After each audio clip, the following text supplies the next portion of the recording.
Friends, welcome to Piyas world.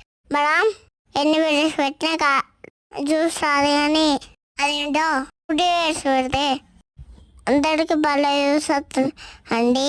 ఆయన పక్కల సంగతి మనకేంది. ఈరోజు చల్ల చపాతీ వేసుకుని తిన్నాం. వీళ్ళు ఎంతమందికి ఇలా ఛాయ్లో చపాతీ వేసుకుని తిన అలవాటు. ఆయన మసాలా అయితే చపాతీ అని కాదు, గాడెలు, సకినాలు, అడపుచ అన్నీ వేసుకొని తింటాం. వీళ్ళు ఎంతమందికి ఆ టేస్ట్ నచ్చింది. అయినా ఏదైనా దేశాల్లో ఏమైనా అంటే పిజ్జాలు, ఫాస్ట్ ఫుడ్స్, కేక్స్ చేయాలి వచ్చేసేసి మీ జనరేషన్ ఫుడ్ మాత్రం చేసుకుంటాడు. ఫస్ట్ అయినా కూడా పాతకాలం రుచులు చూపిస్తుంటే